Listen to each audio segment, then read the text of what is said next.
आपकी आर्थिक और इकोनॉमिक पकड़ भी बहुत अच्छी है, आपने बहुत विस्तार से इसका जवाब दिया। मेरा एक सवाल है इससे रिलेटेड, जब ये कैंपेन की शुरुआत हुई थी पिछले कुछ महीनों से सरकार इकोनॉमी की बात कर रही थी, डेवलपमेंट की बात कर रही थी, जो चीजें अभी आपने बताई इसकी बात करके जनता के बीच जा रही थी। पहले चरण के बाद ये देखा गया कि थोड़ा ये तुष्टीकरण की ओर मुड़ा, थोड़ा हिंदू मुसलमान हुआ। आप लोगों ने कांग्रेस के मैनिफेस्टो को अटैक किया और कहा, प्रधानमंत्री ने राजस्थान में एक रैली में कहा कि जो है कांग्रेस का मैनिफेस्टो में अर्बन नक्सल की महक है, इसमें माओइस्ट वो ख्याल दिखाई देता है। तो ये कहां से आया? देखिए, हमारा दायित्व है कि हमारे खिलाफ जो चुनाव लड़ रहे हैं इनकी मंशाओं को हम उजागर करें। जी, आप मुझे बताइए, इस जमाने में कोई भी पॉलिटिकल पार्टी पर्सनल लॉस की बात कर सकती है क्या? क्या देश सरिया के आधार पर चलेगा?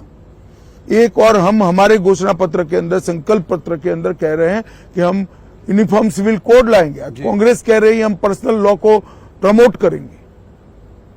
कांग्रेस पार्टी को जवाब देना चाहिए, बहुत महत्वपूर्ण मुद्दा है। तो इसीलिए आप कह रहे हैं मुस्लिम लीग की छाप है? बिल्कुल मुस्लिम लीग की छाप। यही तर्क है कि मुस्लिम लीग की छाप। आप मुझे बताइए, वो कह रहे हैं कि देश के कॉन्ट्रैक्ट्स माइनॉरिटी को प्रायोरिटी देंगे।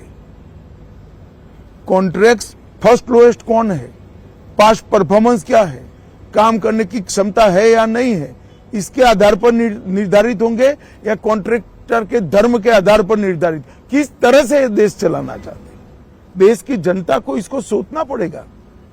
बहुत समय के बाद देश तुष्टीकरण की राजनीति से नरेंद्र मोदी जी बाहर निकाल कर रहा है। ये फिर से उसी दिशा में ले जा रहे हैं, क्योंकि कांग्रेस जीतने का आत्मविश्वास गंवा चुकी है।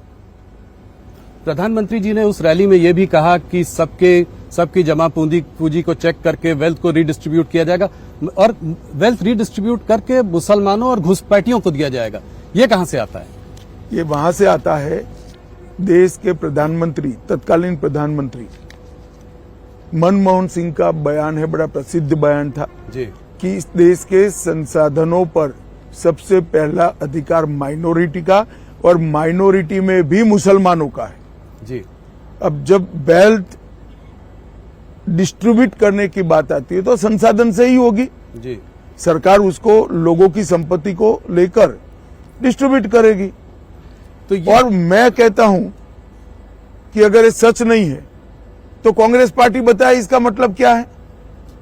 नहीं, वो कह रहे हैं, राहुल गांधी ने साफ साफ कहा है कि अगर जो है वो लोग सरकार बनाएंगे तो एक नेशन वाइड एक्सरे होगा जिससे कि सोशियो इकोनॉमिक स्टेटस लोगों का पता किया जाएगा, किस वर्ग किस जाति के पास कितनी दौलत है, कितना धन है, इंस्टीट्यूशंस में कितनी भागीदारी है, और उस हिसाब से रिडिस्ट्रीब्यूशन होगा। तो इस हिसाब से रिडिस्ट्रीब्यूशन में इनकी प्रायोरिटी तय है।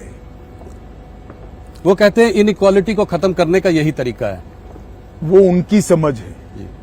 मुझे लगता है इतनी पुरानी पार्टी ने अपना मैनिफेस्टो माइनॉरिटीज और एक्सट्रीम लेफ्ट आइडियोलॉजी वाले लोगों को आउटसोर्स किया है।